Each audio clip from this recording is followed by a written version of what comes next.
So I want to jump right into it. I wanted to ask you about your musical journey. I wanted you to talk about how, when you grew up, you Mhm. had your brother as an influence playing records, you had your mom Mhm. playing piano. Yeah. Why don't you talk to me about kind of how that shaped, your music journey? I think I've always liked music or always loved music, and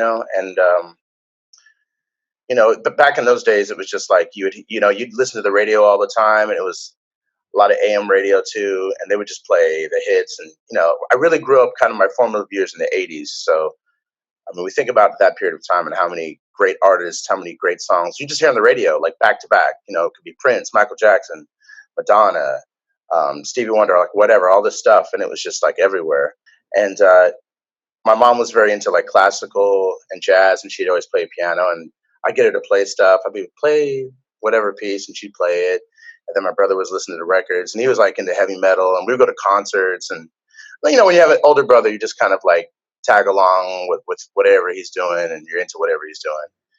And so I was always kind of just in love with music, I guess, like that. And then when I got older, I got obsessed with playing the drums. Every time I'd see a drum set, I'd just like want to jump on it, and it was like this kind of very elusive, amazing, magical thing that I wanted to do. Then I had a friend who had a drum set, and then I got a drum set, and then I joined band because I wanted to play the drums, but he's like, you got to pick an instrument, and so I started playing trumpet, and I played drums for a little bit, but after that, I was kind of like, yeah, there was like really good drummers there, and I was like kind of fell into my niche with the trumpet.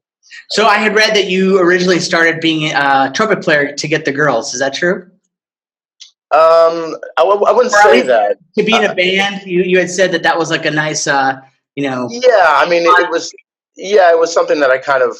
I was really, really shy. I didn't know how to like really communicate with ladies back in those days, and I don't want to say awkward, but just kind of.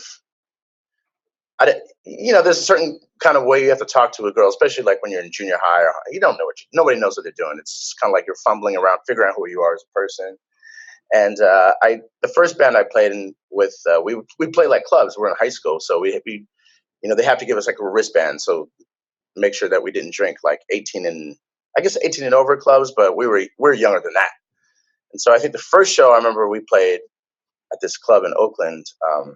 Afterwards, I just got all this attention, and it was just like I was cool, right? Because I wasn't necessarily like in the cool group at school. I was cool with everyone, but I wasn't trying to like be in any cool club or nothing like that. And I just noticed that if you were, you played music in a band and stuff like that, you're going to get that kind of attention. So it's like my introduction to kind of being accepted in society, or just kind of planting my flag and like my who I am as a person, and being able to express myself like any kind of way I wanted to, and you could be accepted that way. So